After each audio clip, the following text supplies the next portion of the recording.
क्या नाम है सर आपका? मेरा नाम मोहम्मद आमिर हुसैन। कहाँ से हैं सर आप? सर हम बिहार से हैं। क्या बोलेंगे? जी सीए जो लागू हुआ है इसको हटाया जाए। वैसे सीए का मतलब पता है क्या होता है? जी सीए क्या है सीए? बताइए ने वो सीए के बारे में सुने नहीं है? जी जी जी सुने नहीं है? नहीं हम सुने फुल फॉर्म पता है? फॉर्म ये है कि हम लोग जो जहाँ की नागरिकता है जहाँ से वहाँ से लोगों को भगाया जा रहा है किसी भी तरह से भगाया जाएगा लोगों को। जी जी किसने बताया? गजब मदरसा छाप टोपा लौंडा है। सीए का मतलब नहीं पता है लेकिन कोठे पर बैठेगा जरूर क्योंकि लोग बैठ रहे हैं, अम्मा बैठ रहे हैं। बेटा मदरसा छाप, बैठना उठना छोड़ो, कागज ढूंढो क्योंकि एडमिशन के लिए वही जरूरत पड़ेगी ना, उसे देश में भी रहने के लिए जरूरत पड़ सकती है। विपक्ष ने जो मोर्चा खोल दिया है, जो बात की जा रही है कि ये दोबारा से जो 2.5-3 करोड़ जो अल्पसंख्यक जो इन 3 देशों से आएंगे, अफगानिस्तान, पाकिस्तान, बांग्लादेश से, कहाँ बसाया जाएगा? उनको बसाने की नहीं, मोदी जी को वोट चाहिए। वो मोदी जी वोट मिलने के लिए ला रहे हैं, वोट आ जाए, हमारे को कोई खस्म मतलब भाड़ में जाए हिंदुस्तान में। उनका वोटर आई कार्ड कैसे बन जाएगा? अभी तो आए भी नहीं वो, अगले 1 महीने बाद तो इलेक्शन है बाबूजी। अरे भैया इनका जवाब बोल रहे कि कोई जरूर फिर उसको लाने की जरूरत क्या थी? अभी क्या जरूरत थी? फिर इलेक्शन के बाद ला देता। अच्छा जान लाया तो 4 साल पहले भी गया था लेकिन ना तो तुम जैसे लोगों ने ही चालू किया था ना। बिरयानी का लंगर तुमने ही तो लगवाया था शाहीन बाग में। तुम्हारे उसी फ्री की बिरयानी के चक्कर में बेचारी सफूरा बर्गर का डबल चीज वाला बर्गर हो गया था। सर ये जो अफगानिस्तान से सिख आए थे जब 2021 में तालिबान रूल आया था, आप खुश नहीं है कि जो सिख वहां से प्रताड़ित हो गए थे उनको नागरिकता मिलेगी इससे?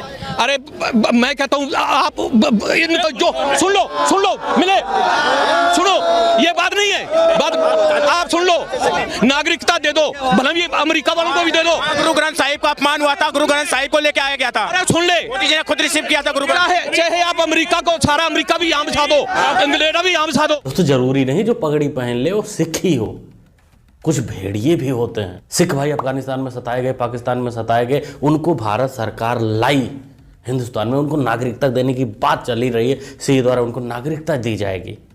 सिखों का सबसे बड़ा ग्रंथ गुरु ग्रंथ साहिब को अफगानिस्तान से लाया गया लेकिन खुशी नहीं हुई इस सिख को, तो बाकी समझ सकते हैं वो क्या होगा अंदर से। 10 बार दिल्ली में भी कहा है, आप मेरी दिल्ली की बातें नहीं सुनते। मैंने 10 बार दिल्ली में बोला है कि अगर मैं 2025 तक यमुना साफ मत करूं, अगली बार मेरे को वोट मत देना। पर अरविंद ये आपने 2015 में भी बोला था। नहीं बोला था, यमुना के लिए नहीं बोला था, नहीं बोला था, यमुना के लिए नहीं बोला था। पत्रकार महोदया शायद झूठ बोल रही हैं क्योंकि केजरी मियां ने कभी भी नहीं कहा, वैसे झूठ तो ये बोलता नहीं, तो इसने कभी भी नहीं कहा है कि हम यमुना को साफ करेंगे। आप हमें 5 साल दीजिए, 5 साल में यमुना को इतना खूबसूरत बना देंगे कि आप अपने बच्चों के साथ पिकनिक मनाने के लिए यमुना के तट पर जाना शुरू करें, के लिए यमुना के तट पर जाना शुरू करें। अरे केजरी मियां तूने तो हमारा भरोसा तोड़ दिया। अब मतलब अब यही कह सकते हैं कि तो कल भी टोपीबाज गिरगिट था, आज भी टोपीबाज गिरगिट है और उम्मीद है आगे भी रहेगा। दोस्तों आप लोग क्या सोचते हैं? भाई मेरा तो भरोसा इसने तोड़ दिया। कमेंट करके बताओ। ना हम बीजेपी के खिलाफ लड़ रहे हैं, ना हम एक व्यक्ति के खिलाफ लड़ रहे हैं। हिंदू धर्म में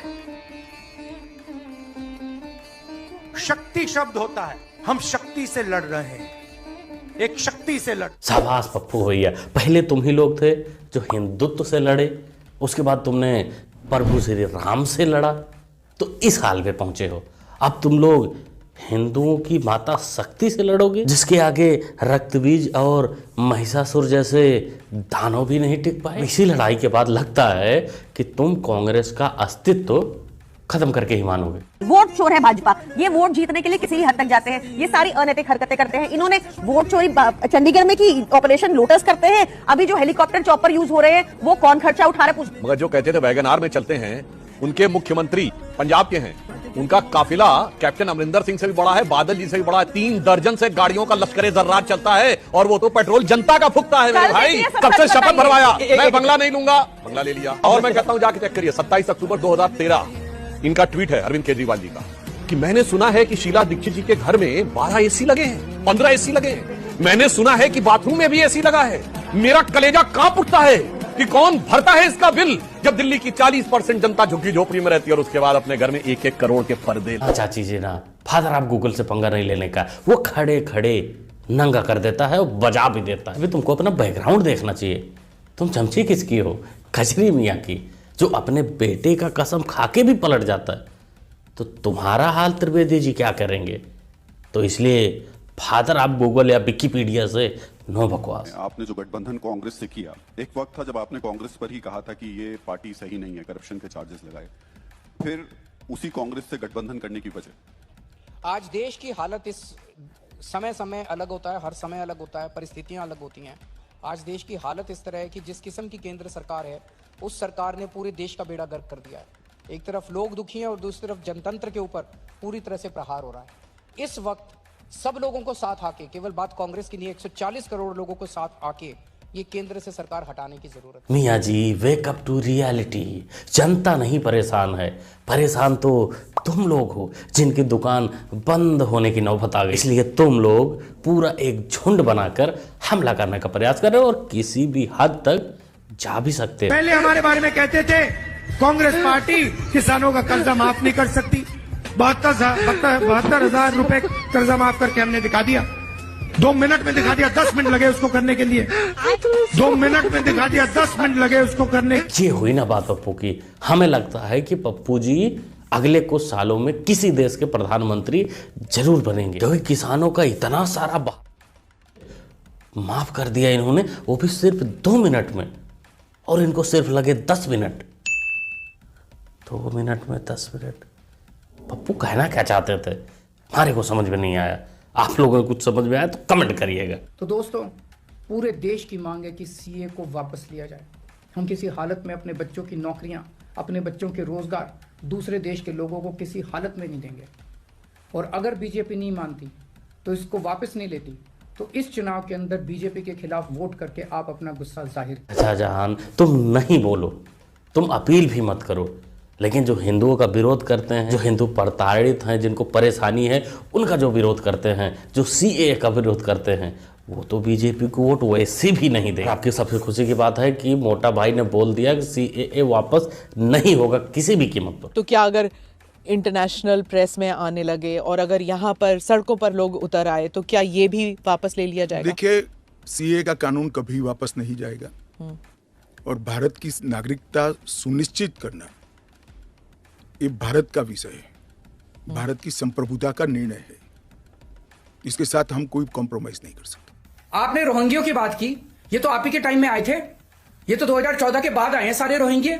वो रोहिंग्या है और ये तो इंटरनेशनल लॉ है कि सरकार ऐसे लोगों को जो शरणार्थी हैं, वो शरणार्थी हैं, शरणार्थियों को बसाने की जिम्मेदारी केंद्र सरकार की है। तो केंद्र सरकार अपने जो केंद्र सरकार क्या सहूलत दे रही है उनको? पानी उनको नहीं दे रही, बिजली उनको नहीं दे रही, रहने की जगह नहीं दे रही।